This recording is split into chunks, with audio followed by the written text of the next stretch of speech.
Muy bien, vamos a eliminación de oraciones, chicos, ¿ya? Lo que vamos a realizar aquí es lo siguiente, ¿no?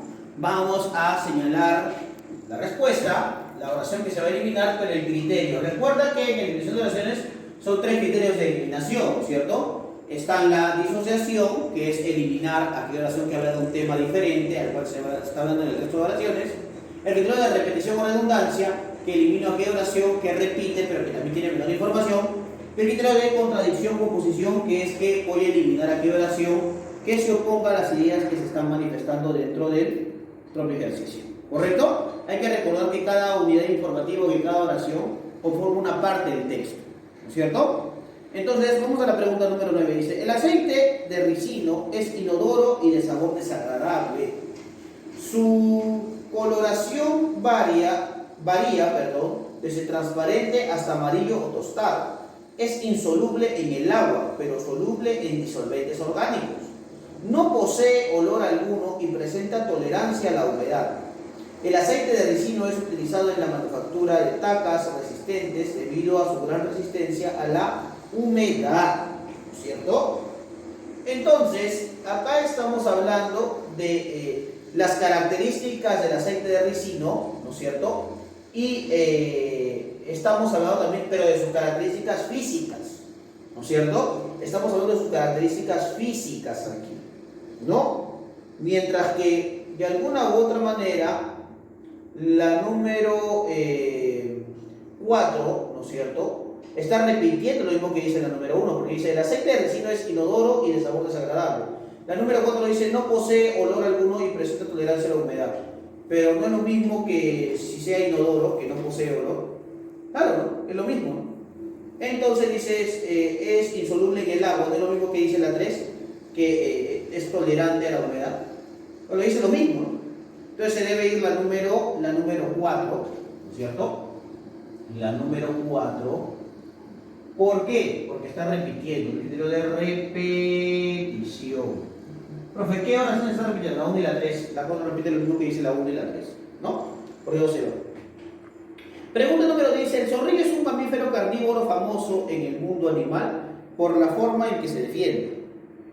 Espanta a sus temibles depredadores con un líquido de olor hediondo. Este líquido proviene de las glándulas especiales que están cerca de la cola.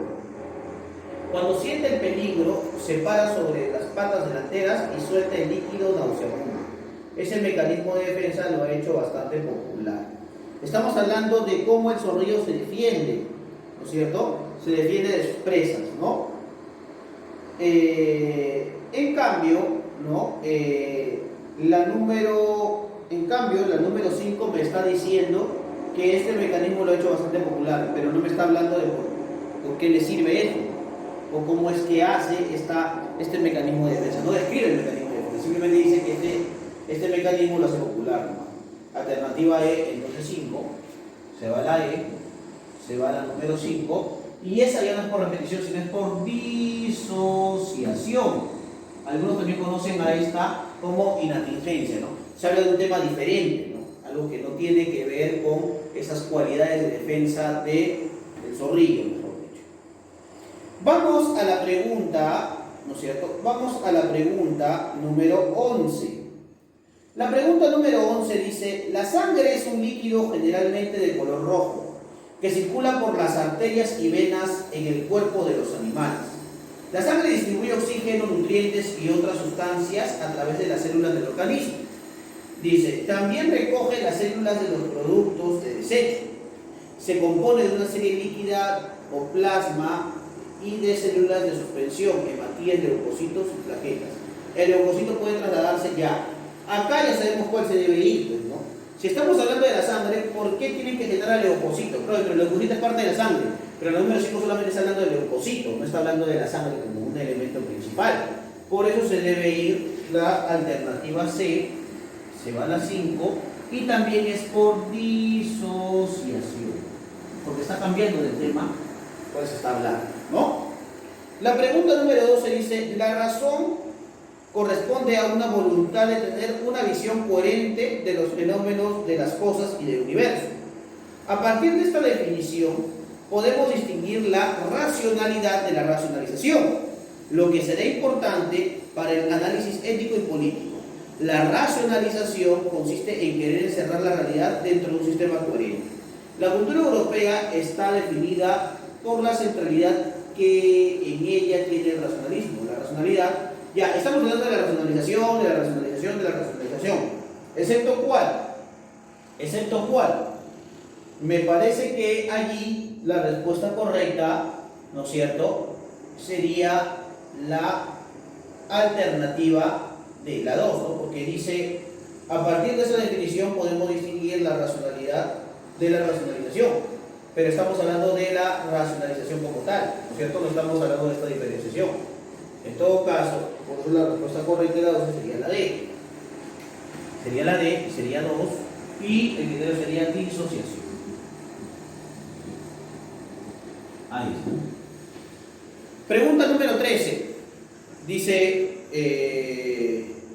perdón, me estoy confundiendo, chicos, ¿ya? Perdón, me estoy confundiendo.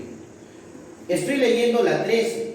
La 12 dice, la gramática montigiana consta de 3 componentes: el lexicón, un conjunto de reglas sintácticas y un conjunto de reglas semánticas. El modelo formalizado de Montaigne describe la semántica en términos de la lógica intencional. Para Richard Montaigne, la sintaxis solo es un asunto preliminar para la semántica. Según Montaigne, para cada regla sintáctica hay una regla semántica. Montaigne no puede desarrollar más sus teorías porque murió. Ya, ahí se va pues definitivamente la 5, ¿cierto? Porque estamos hablando del desarrollo de la gramática montaguiana, ¿no es cierto? Entonces la respuesta correcta es la D. La D sería la 5. Por disociación, claro, ¿no? Y la 13, allí sí que hablamos de la racionalidad, ahí se va en definitiva, ¿no es cierto? En la número 13 se va a la alternativa de 4, porque ahí me habla de la cultura europea, no me está hablando de la racionalidad ni del racionalismo. Por eso la respuesta correcta sería la E, 4. Y también sería por disociación. Disociación. ¿Correcto? Ahí está. La pregunta número 14 dice, las vanguardias artísticas contemporáneas surgen en el marco histórico delimitado por 2 grandes contiendas mundiales. Los vanguardismos son marcadamente europeos y predominantemente franceses. Francia sí ha sabido mantenerse a la vanguardia de los movimientos que luchan en el mundo por los derechos humanos. Al estar obligado a una continua experimentación, el vanguardismo se encuentra por ello mismo condenado a la fugacidad. La sensibilidad vanguardista fue la primera en comprender las experiencias impuestas por las nuevas realidades del siglo XX. Estamos hablando de las vanguardias artísticas, del vanguardismo, del sentir. En cambio, dice acá, ¿no es cierto?, Francia ha sabido mantenerse a la vanguardia de los movimientos que luchan ya, pero eso que tiene que ver con el vanguardismo como tal. Por eso se debería ir la alternativa D, ¿no es cierto?, la 3. Por disociación, porque está hablando de la vanguardia. Disociación. Ahí está. Y finalmente, chicos, la pregunta número 15 dice, el turismo constituye una actividad económica en que se efectúa una prestación de servicios y una oferta de bienes por parte de los residentes de una nación a los visitantes. La contraprestación de esos servicios y de esta adquisición de bienes se efectúa mediante una entrada de divisas extranjeras. El turismo constituye un caso especial de exportación de bienes y servicios sin desplazamiento en su mayor parte. El turismo es una actividad económica cuyas operaciones son registradas en balanza de pagos. Las transacciones que sumen el desarrollo del turismo se registran en la balanza de pagos y dentro de la balanza de servicios. Ya estamos hablando de lo que hace el turismo desde el aspecto económico, ¿no es cierto? ¿Qué cosa hace el turismo desde el aspecto económico? Pero la número 5 está repitiendo lo que dice la 3 y lo que dice la 4.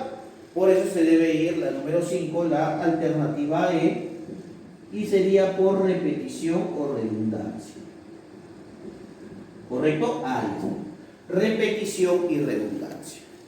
Ahora, vamos finalmente, chicos, al texto de comprensión lectora, ¿no es cierto? El último texto, tomado de San Marcos en el año 2011.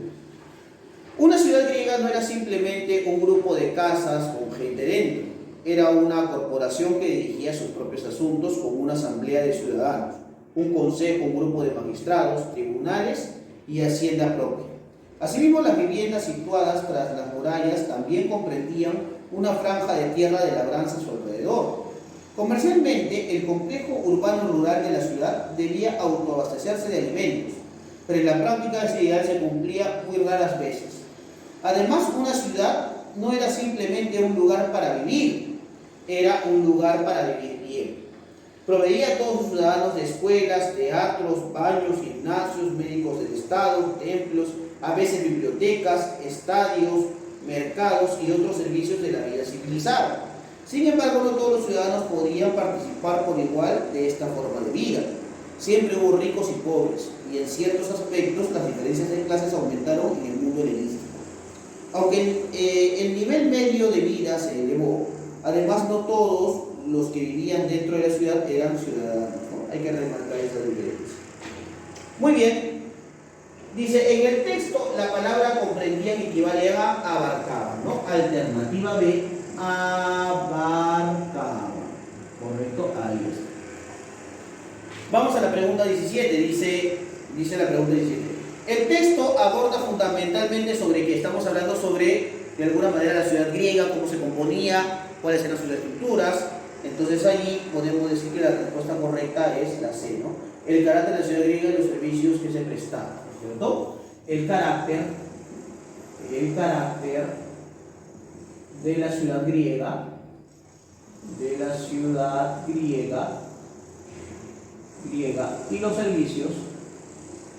y los servicios, correcto, que se prestaban, ¿no? Prestaban. Ahí está. Perfecto. Pregunta 18 dice, el texto se deduce, ¿ya? Que en lo que respecta a la prestación de servicios de salud, los ciudadanos, ¿qué? Los ciudadanos, chicos, no eran víctimas de discriminación, todos se atendían, ¿no es cierto? No eran víctimas de discriminación. ¿Correcto? Ahí está. Pregunta 19 dice, se deduce del texto que la ciudad griega se caracterizó por su gran ¿qué? Por su gran organización, ¿no es cierto? Organización. Y finalmente, chicos, la pregunta 20, una idea opuesta al contenido o incompatible al contenido del texto es que la ciudad griega ¿qué? El autoabastecimiento era completo a lo largo del año, no necesariamente. El autoabastecimiento, ¿no es cierto? El autoabastecimiento era completo a lo largo de todo el año. Era completo a lo largo de todo el año. Eso no es la idea. ¿Correcto? Listo, muchachos, y eso ha sido todo lo que hemos tenido que ver en ese taller de lectura. Para ti está quedando el léxico, ya sabes que debes hacer el ejercicio del léxico número 15 y ya sabes que debes hacer tu tarea. ¿De acuerdo, chicos? Gracias por su atención y ya nos vemos en otra edición del curso de RB. Estudien, chao, chao.